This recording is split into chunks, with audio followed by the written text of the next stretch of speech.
Welcome back to Becky Amio Horse Training. I'm Becky, and today we're going to put the second ride on LR Blue Ambrose. This is a 2-year-old stud colt prospect that was raised here at Lowing Ranch in Blunt, South Dakota. If you didn't see his first ride yesterday, it went really awesome.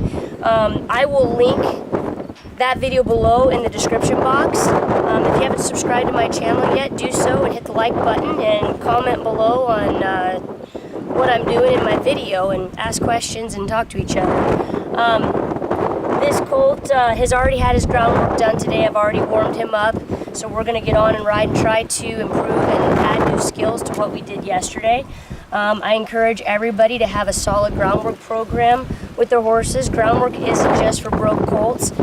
For breaking colts, it is for warming up your good horses too and making sure they're ready to go and their mind's right.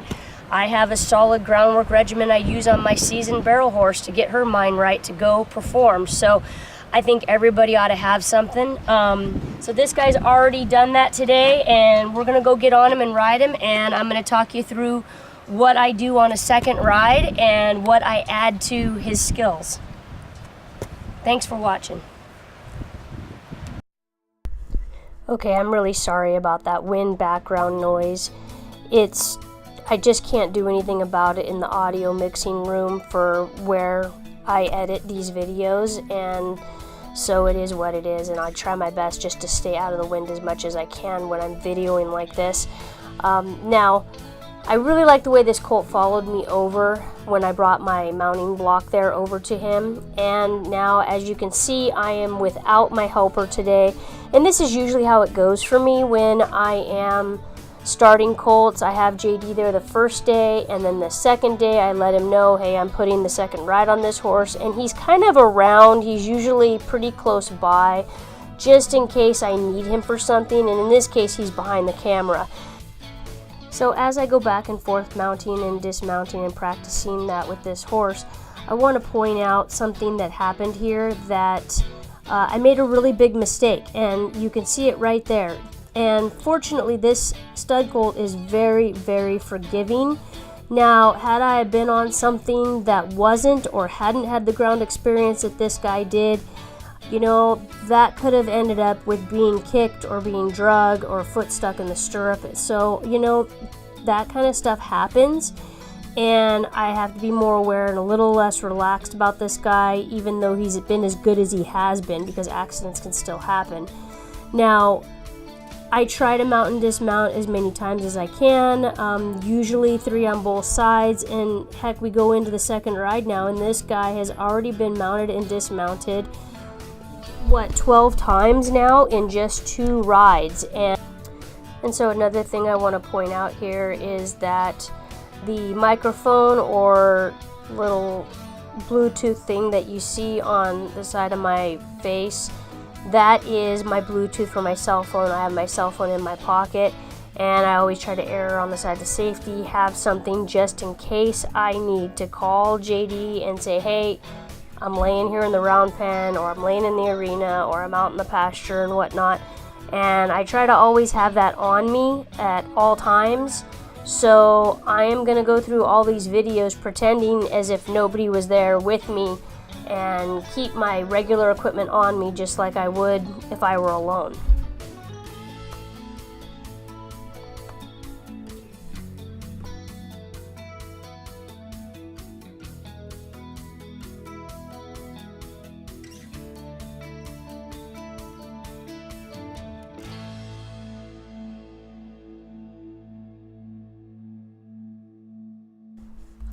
So now, once that I decide to stay up there and commit to it, I'm going to start by bending his head around just like I would in every other ride.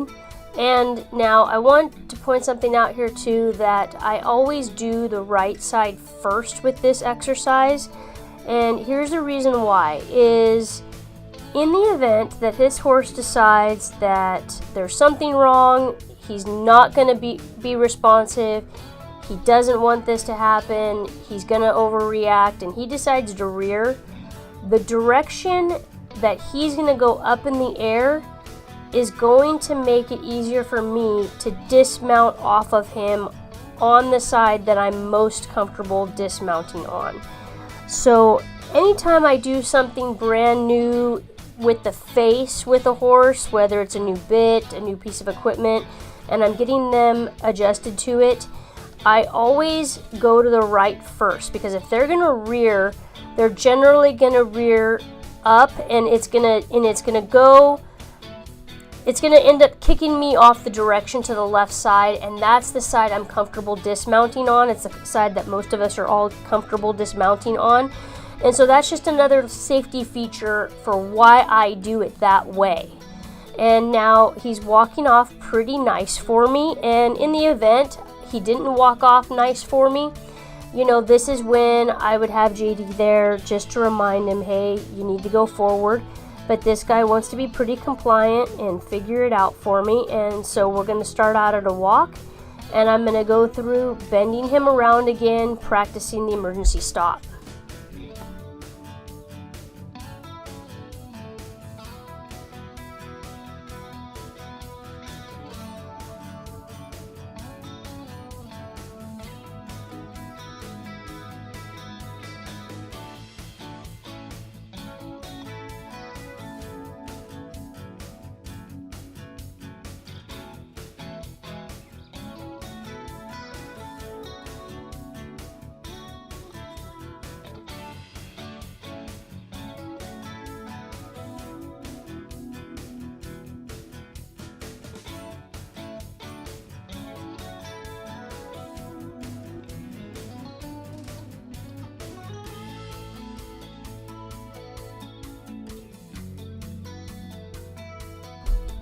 So we did a lot of these emergency stops yesterday in our first ride, and at this point, right now, we are just practicing them. Now, he takes a trot here on his own, but I go ahead and go with it and let him go. And I'm going to try to guide him over to the rail to use it to balance off of, to keep a nice circle going here. Now, because of where my cameraman is standing, he didn't want to go to that side of the rail there. And I have that happen with quite a few horses. Somebody comes to visit me, talk to me, I'm working somebody in the round pen, and they don't want to go along that side, and it is what it is. They all have to get used to it. Cameraman had to change his position there. So we go ahead and practice the emergency stop again from the trot now.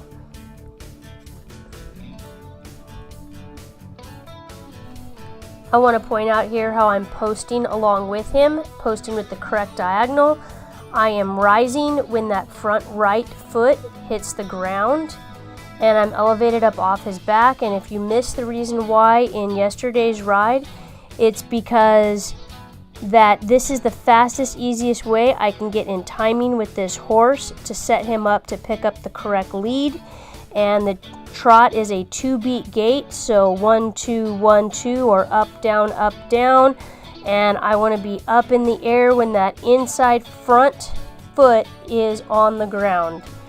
Okay, and when I go to pick up a lope on him, and I'm posting to pick up the correct lead, now he will be taking a 3-beat gait, and there's going to be a point there where that inside front foot is the only foot on the ground, and I want to be in timing with him that I'm not putting weight on him and leaning to the inside when he has that front foot on the ground. So we're going to lean away from all leads and all turns. And we're still going to practice the emergency stop from a lope now.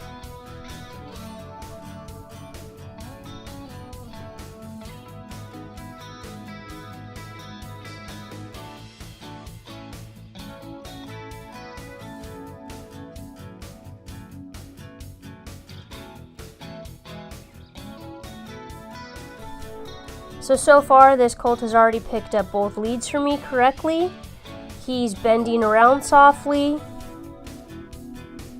We're playing game over right now, and he's relaxed. He's on a long, loose rein. He understands that this is his time to take a break, because once I pick up those reins again, we're going to get after it again.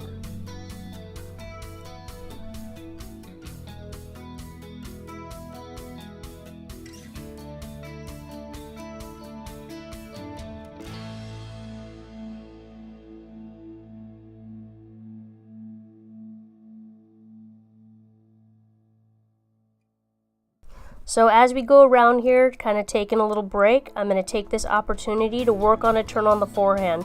Now, if I don't have somebody in here to help me the first time, this is how I teach the turn on the forehand. I take their head slightly towards the rail and I just kick that hip over. Now, I never ever allow the horse to turn back into the rail and go the other direction. That's a huge no-no, because what happens is you create a habit now that when you do eventually go to start doing rollbacks or rollaways on the rail, you teach them to kick their hip out instead of taking their hip to the inside of the turn. So I never allow him to completely turn around and change direction. And right here, I'm kind of raising my hand a little higher to kind of lift his shoulder and take his head to the left to get that hip to come over for me. But as soon as I get it, I'm going to release and let him walk out of it.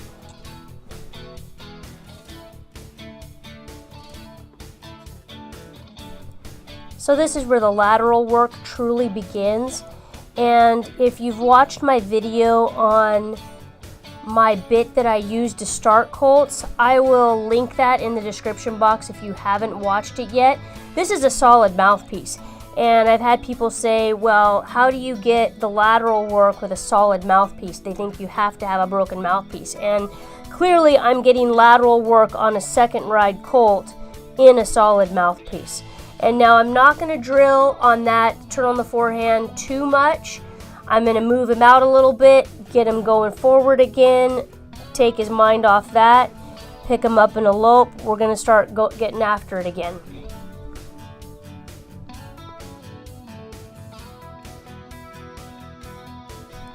This is how they learn from the very beginning to handle pressure, because I'm going to speed them up, I'm going to down regulate them, change directions, speed him up again, down regulate him, and then we're going to play game over. And we just do this over and over again until they understand how to stay quiet under pressure.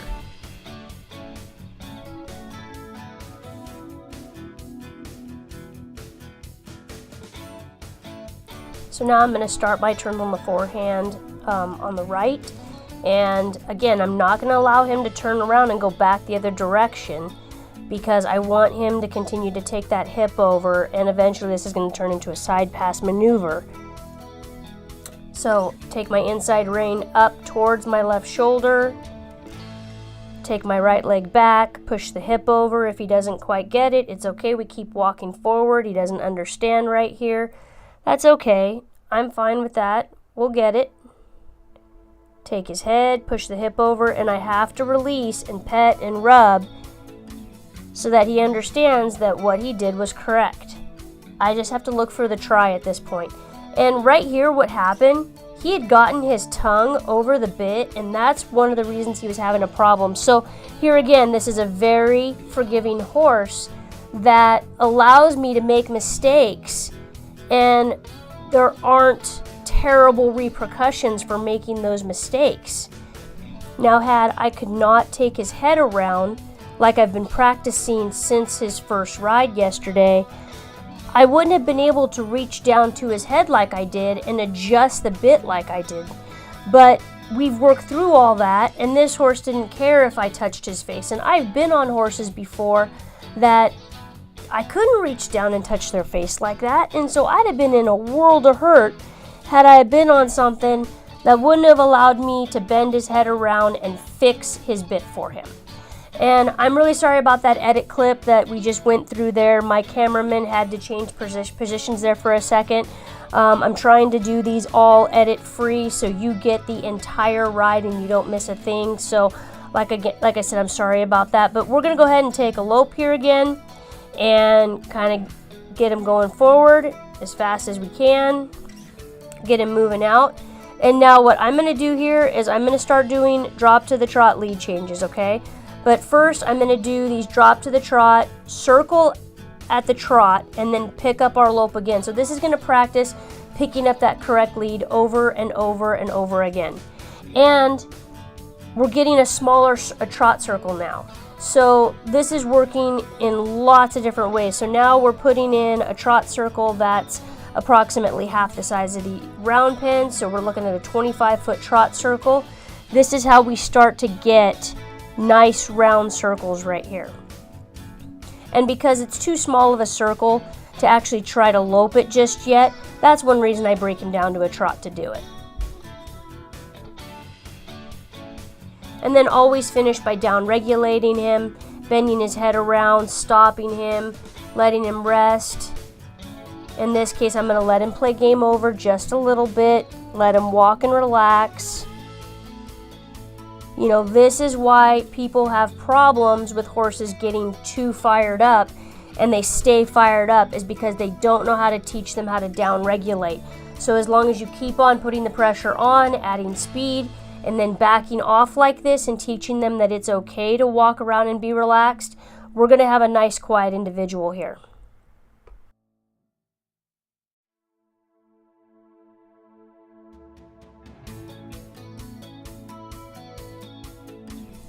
So while we're walking around here being quiet, I'm going to take an opportunity to stop and practice backing up.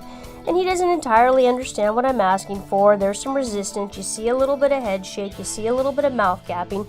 But I release my pressure as soon as I get a little bit of try of back up.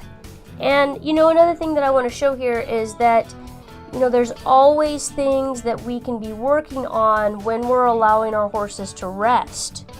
And there's always something, whether it's working turns on the forehand or backing up in this instance while he's catching his breath before we do the next series and we get after it again.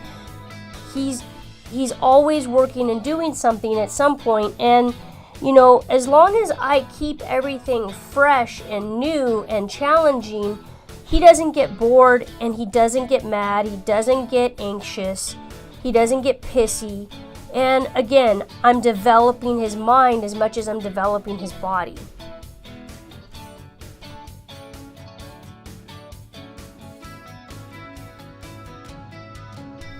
So we're going to work the drop to the trot circles again, pick up a lope on the correct lead, allow him to break down to a trot, put him in a smaller circle, and then as he's coming back to the round pen rail again, I'm going to pick him up in a lope again. And you see how when I come around that lick tub there, he's thinking about stopping? I kind of like that, because he's thinking, okay, if I sit up right here, she's going to get the heck off of me. And that's okay. I'm okay with that he anticipates that a little bit. Another thing I want to point out as I trot and lope him around is the amount of leg I use. Not only am I using my leg to stay on, but they're also supporting him through these circles. I use my leg from my thigh all the way down to my ankle to hold on and support, so that in itself is helping this colt balance through his circles. So, you know, when choosing a colt starter for your up-and-coming superstar or even your trail horse, I encourage everyone to choose a trainer that exhibits good equitation and horsemanship, and not just the guy that can ride a buck. So here again, I down regulate him. I let him ride out and play game over. I'm petting him a lot across his butt, allowing him to walk quietly, and I'm taking him right over to the round pen gate, and I have strategically set my flag up out there so I can introduce him to the flag again on my own. You know, and this is real life stuff that happens on the ranch. You know, you need to get the flag when you're trying to put cattle in the chute, and you may not already be holding it, and so you got to be able to reach off of them and grab your flag on a stick so you can start helping sort the cows. So I walk around a little bit with it. I tap it on his mounting block and allow it to make noise, and I think he's taking to it a lot better today than he even did yesterday. Doesn't take much, just enough that he understands that it's not meant towards him.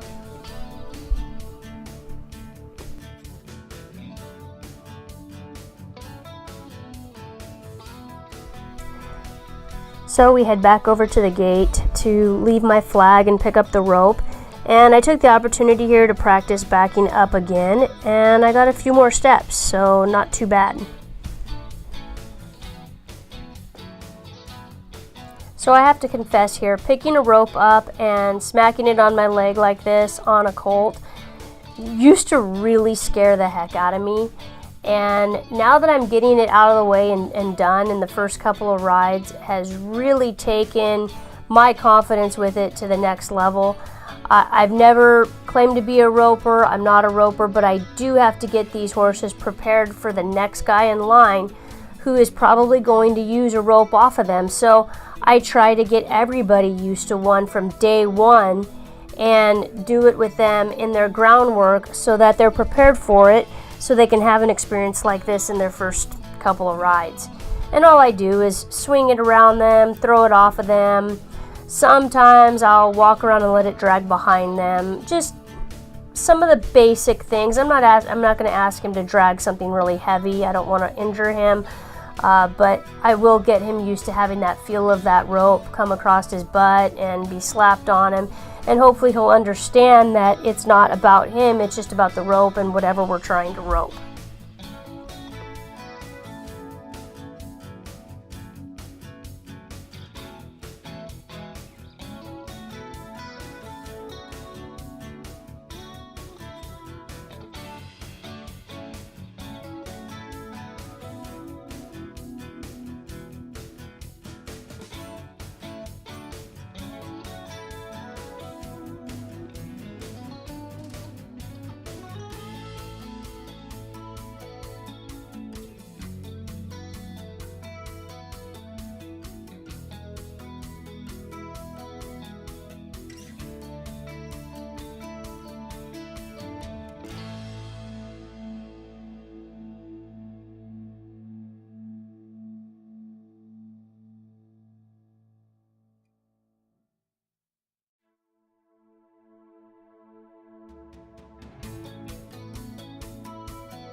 Sitting here on him, just practicing throwing at something, whether I mean to miss it or not. I really like how this colt, it has a lot of patience for me, and he's just waiting. He's not getting antsy, he's not shifting, he's not fussing around. I like how he just sits and waits for me to do whatever I'm doing. So that really tells me he understands that this has nothing to do with him and it has to do with me, and he's just waiting it out.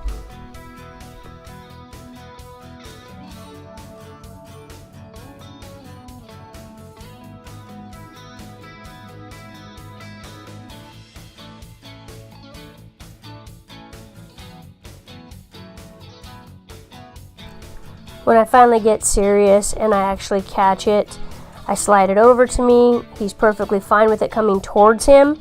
Again, right here, I give him the cue that I'm going to dismount, so he balances up and locks on and stands still for me to dismount, because that's really important again too.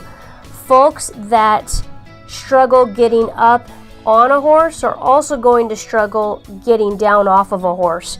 And I like how he follows me over to discuss my conclusion of how his ride went. I mean, that really does it for me. This colt is really kind and wants to be compliant and really just wants to be a really nice individual. So we added a few new skills today. We refreshed on what he learned yesterday. And what we added today was we didn't have our helper, so we had to figure out how to go around without somebody helping us. The turn on the forehand is still really, really important. I have to address that every single ride because hip control is so important. So when I don't have a helper there, as I said in the video, I use the wall as a crutch to help get that turn on the forehand until he understands it. And then we added some drop to trot and pick up our lead again. So we drop to a trot, circle at a trot, a smaller circle in the round pen, and then pick up our new lead again. And we're going to build on that in our next ride. If you haven't already, subscribe to my channel. Don't forget to watch the first video that I have linked in the description box below. And share this video and leave a comment. Thanks for watching.